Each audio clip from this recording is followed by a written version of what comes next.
Hello and welcome again to another episode of One Starfish, where our mission is to change the world one starfish or one person at a time. As always, make sure to rate, review, subscribe, share. That's how we get the word out, all that good stuff. I'm excited for our guest today. This is Arman. He's in Spain, so his background, if you're watching on YouTube, like you'll see the water. It's beautiful. I'm like, man, I'm coming. Anyway, he's a founder of ArevMedia, which is an online advertising agency that helps businesses drive more leads and sales. He's had the chance to work with some of the biggest names in online marketing, like Kern and Cardone, which is where he built ads for more than 200 companies and acquired top-level know-how on online advertising strategies.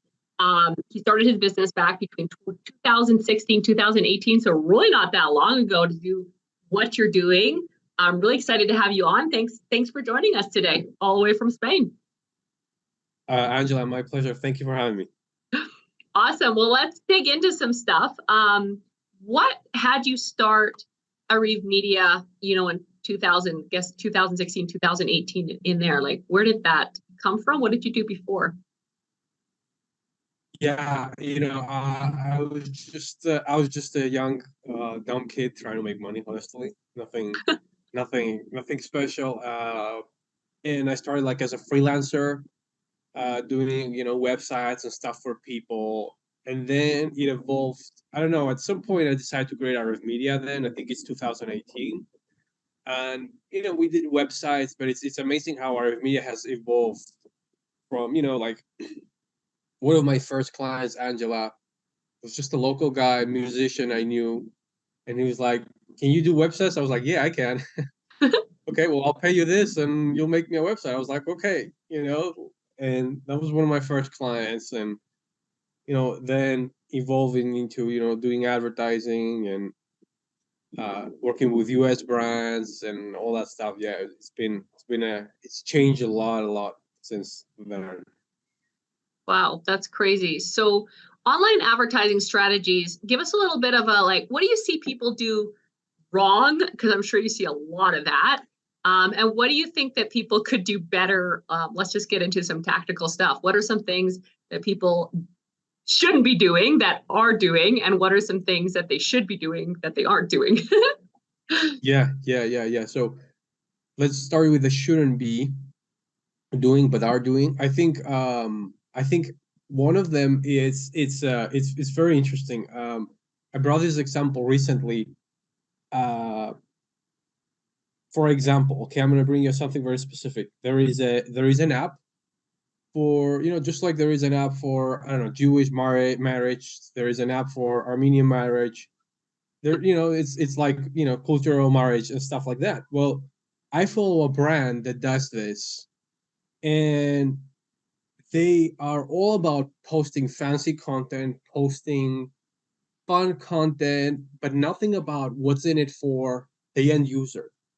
Nothing about nothing about the person, like nothing about what's the goal, what's in it for the person that's actually watching. And I see that with so many brands, Angela. It's crazy. And I never, like, for example, in that example, I never saw a post in the last freaking year, probably, of them saying, "Hey, this is Dave and Laura, and thanks to us, they got married." Never. Oh yeah, that would make so much sense, right? Because that's what you want. Yeah, they never talked about that. They were like, the horoscope and fun things, fun memes, but no. I want to get married. I want to see how your app can help me out. Talk about that. No. It's all about, like, and I think this is just people swinging it, and it's just they don't know how to do it better. But it's a good reminder. It's one thing that drives me crazy when I see that it's happening. Like, what's in it for the people that are following you? What's in it for the people that are following you, that want their problem to be taken care of? And this goes back, Angela, to the Hell Island and Heaven Island. For everyone that's listening, that's a business owner, your customers are in a Hell Island right now. They're in pain. Something is going wrong.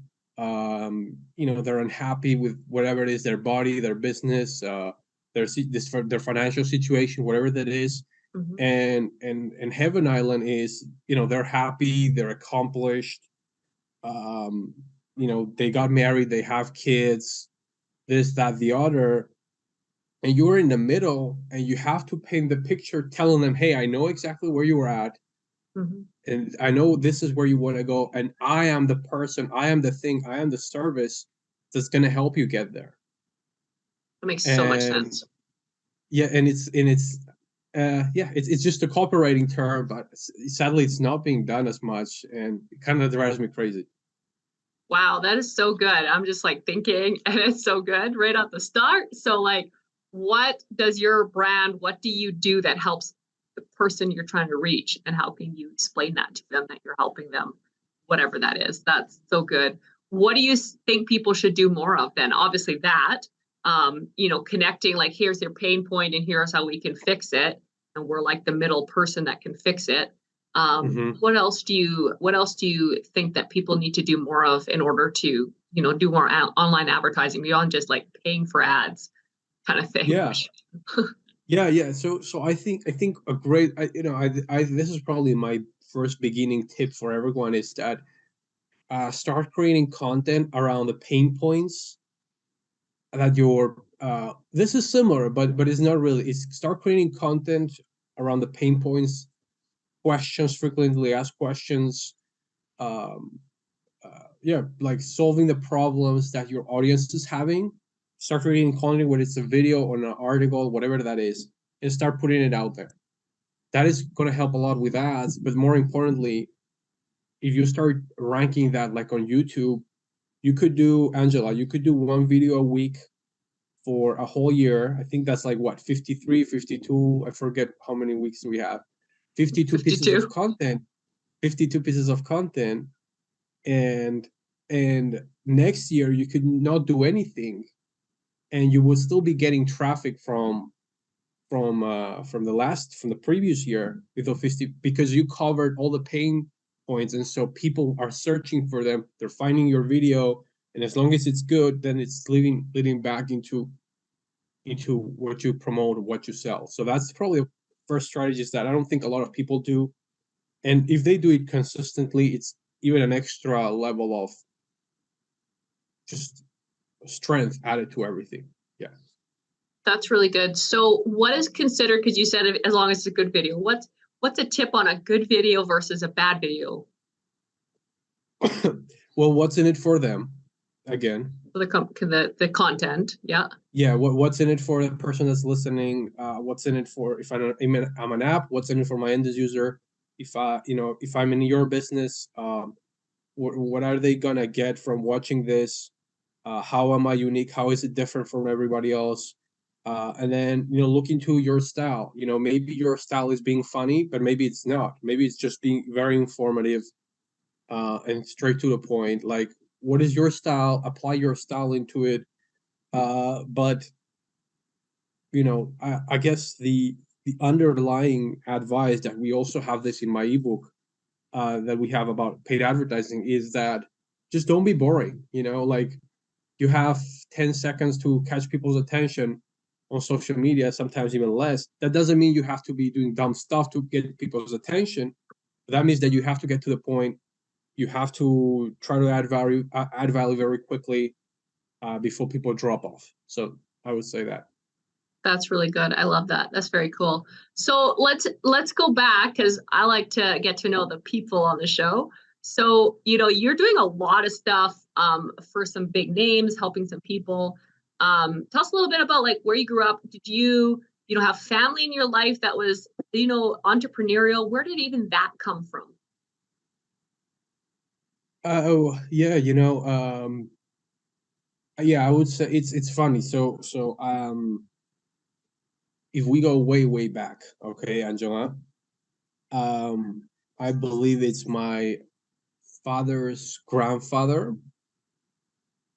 They were taken to prison in the communist time, because they were a little bit too entrepreneurial, you know. So that's horrible. That's horrible. There's some horrible stories involved with it. Just imagine someone taking your husband and your father to prison, and you're just not hearing from them ever. It's horrible, but at the same time, well, I guess we had it since then. We had something like that since then. That also kind of makes me just grateful of the time we live in, where we're kind of free, more in the States, but we're free to to do whatever we want and pursue personal excellence and stuff like that. So to answer your question, yeah, I had that background, and my father was too. He was like, he always had his business most of the time, and yeah, I would say that's the answer. Yeah. Grew up around it. And then, so when you went into, now we talked about this before, you kind of failed your last year of high school and stuff. So was that just that you were under applying yourself, or was learning tough for you? I think both. I think first of all, I had zero motivation to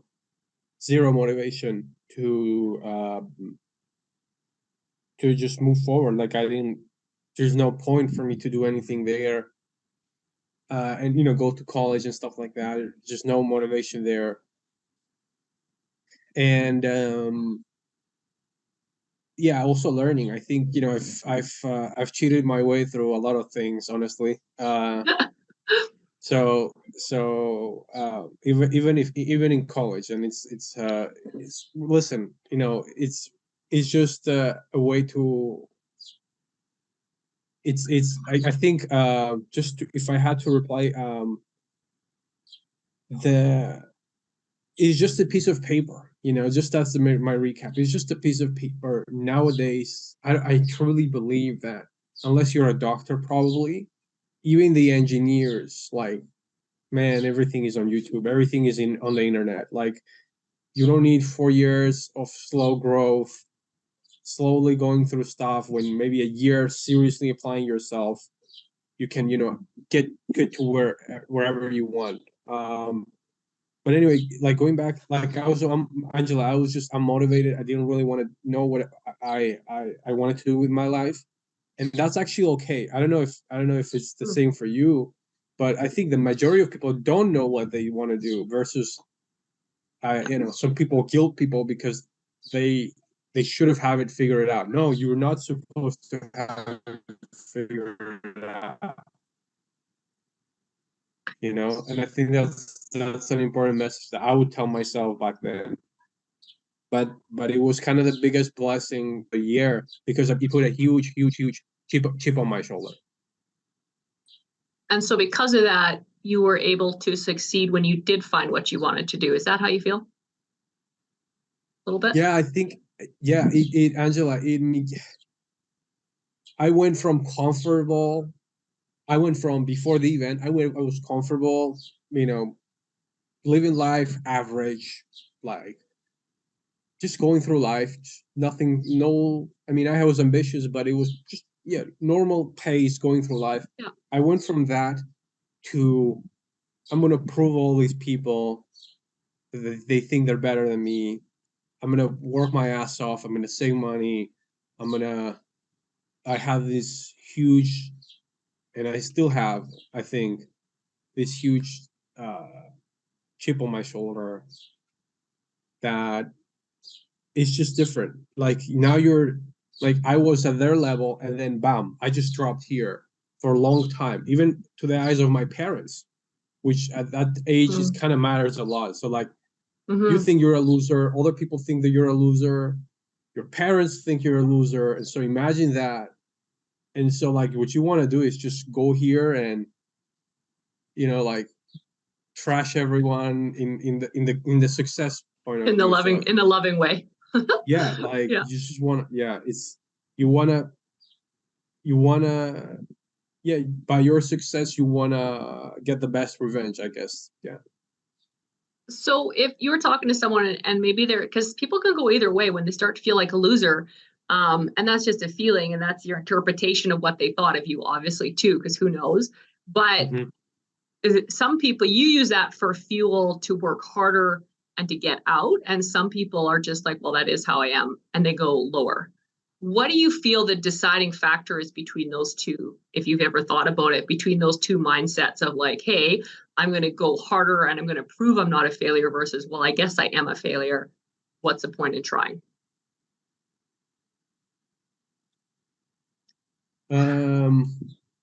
That's a great question. Honestly, I think I swing between them. I swing between them myself. Okay. Mostly on the I'm going to prove them wrong. I think I just ingrained in my mind now that that's the only way. I think that's a great question. I wonder too, and one of the things that I'm hearing you say again and again, I want people to pay attention, is you keep saying I'm going to prove them wrong. So I think a lot of our self-talk plays a huge role in that. If you kept saying I'm a loser or I'm a failure or whatever, you would continue to be that. Whereas you are saying I'm going to prove you wrong, and therefore you're going to continue to prove someone wrong. So I don't know if anyone else like listening caught that, but I want you guys to catch that. Is what you say, it influences a lot of how you act and who you become. So that's something that you are programming is I'm going to prove them wrong, I'm going to prove them wrong. Yeah. And eventually I think sometimes people start to switch that into I'm going to prove people right. The people that do believe in you, the people that do think you'll make it, you know, and it can go either way, but yeah, it's just interesting because people can go either way when they're feeling quote unquote like a failure or feeling like they're not getting anywhere in life. And you've decided to use it for fuel into getting where you're at. You know, when you got into online marketing and you started talking to people like Grant Cardone, how did that come about? And, you know, was there any imposter syndrome? Because you weren't in the business that long per se. Yeah, so I have so many thoughts. I have so many thoughts, Angela. First, I want to reply to what you said before about like the proving them wrong. I think that in my case, I didn't have anyone that was a supporter. Honestly, it's sad, but it is what it is. Like, nobody said, "Hey, Arman, I believe in you. You can do this." I had to get out of. I had to wake myself up from the floor and just drag myself to getting shit done. Honestly, and I think just kind of like Jordan has this story where he imagined and someone was saying something to him when he wasn't saying it. I think that's really what happened on my end. So and that fired him up, for context for people. Right. I think that's what how I'm applying a lot of this. And I think I think Andy Frisella has been huge for this mindset. I just want to give him a shout out because that's around the time 2015 was kind of when the failure happened, and that's around the time I started listening to him, and he really helped a lot with that. But I want to say that taking from your dark energy, from your dark past experiences, I think for some people it doesn't work, but for some people it's all we have, and I think you shouldn't be afraid of using it and deploying it towards doing good in the world, building something for yourself. Use a dark side. Tim Grover talks about that. I agree 1,000%. Yeah. Great book. Yeah, great book, both of them. So cool. So now you've got into building. Let's talk about like getting into the bigger markets, I'm going to say, that you've been in. And did you go through that, especially if you felt like a failure for so many years with your circle? Did you get through like the imposter syndrome? I know that's a lot of entrepreneurs and people deal with. I'm not sure, Angela. I don't think so. I think there might have been some points after, but after, for example, so the way it happened was that I was I was doing business and advertising for myself. I had a friend, Hernan Vasquez, and he said, "Oh, this company, Grant Cardone, Frank Kern's agency is hiring, and I got into it. At that point, I didn't really feel like an imposter. I was just, they just threw me out of the water, and I learned that was the strategy. By the way, they threw me in the water, and for me to figure out stuff. And I do very well in chaos. I guess that's probably it. But like, can you imagine, like, I don't know, like you're experiencing ads, but you're not that experienced, and they just throw you in, and you gotta figure things out like on your own, a lot of it. So I had to figure it out. It was a great opportunity. I had to figure it out. I don't think there was, but I think, yeah, I don't think there was, but I'm sure I know that during my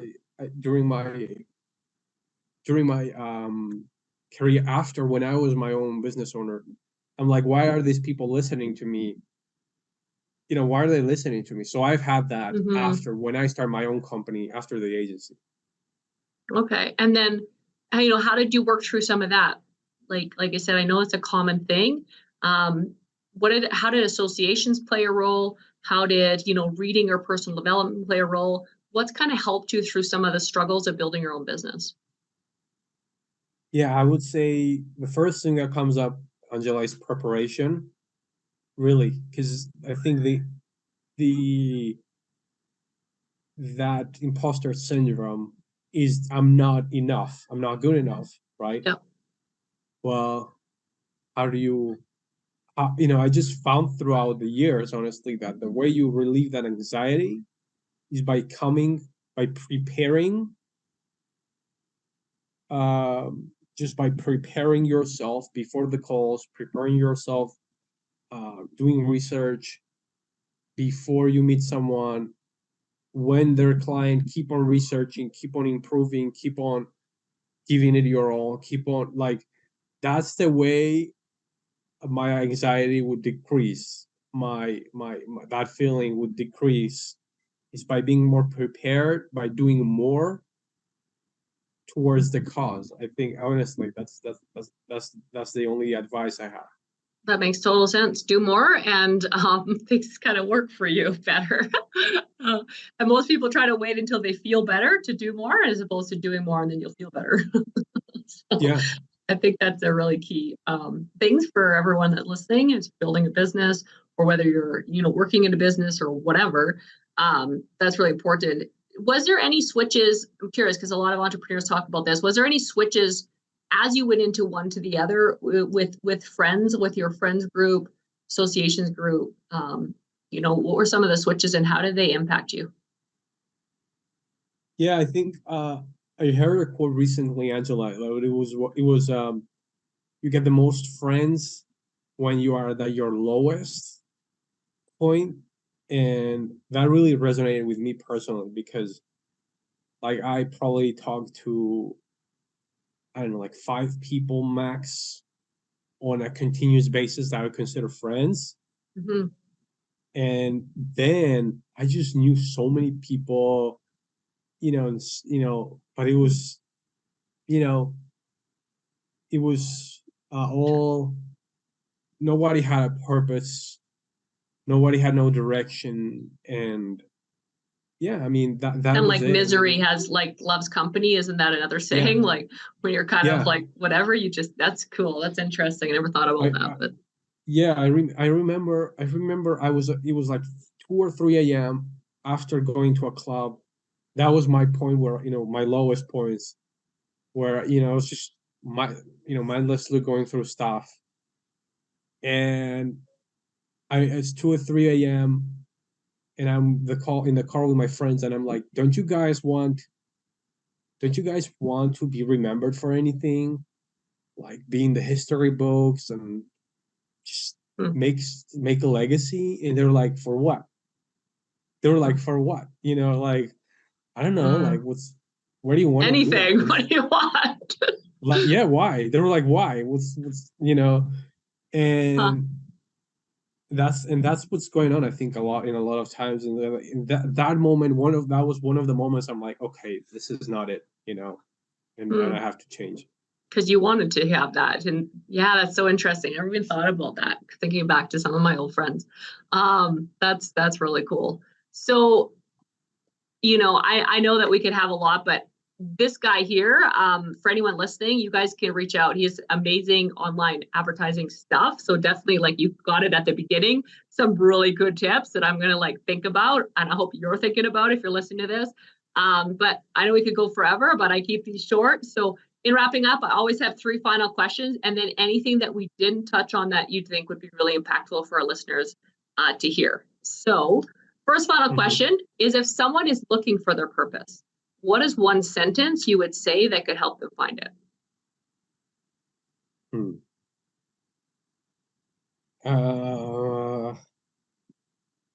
For purpose. Well, if I'm talking to my younger self, I would tell him, kind of to find their purpose.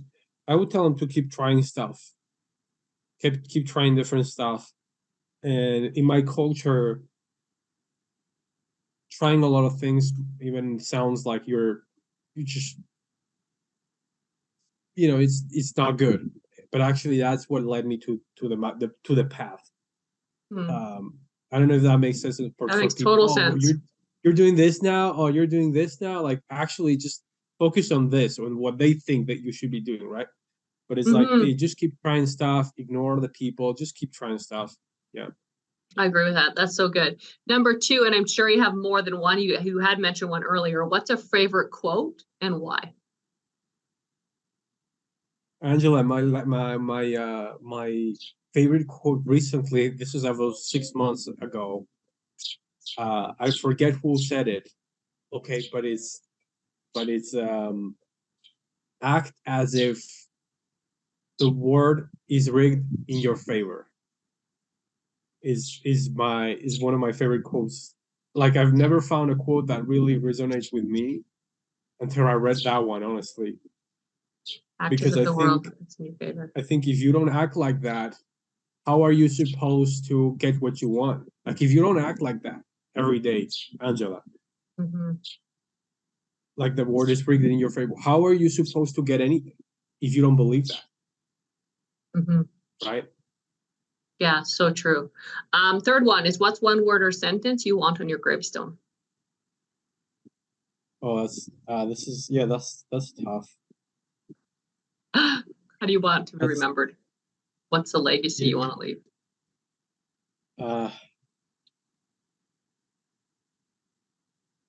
I would say for now, I'm sure it will change as time goes by, but I would say like a great patriot for my country, probably. Cool. Yeah. I like it. Something like that. Yeah. Awesome. I love it.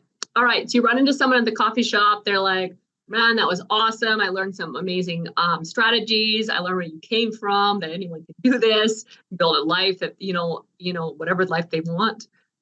What's something that we didn't touch on yet today that you think would be really impactful for our listeners to hear? Something that we didn't touch on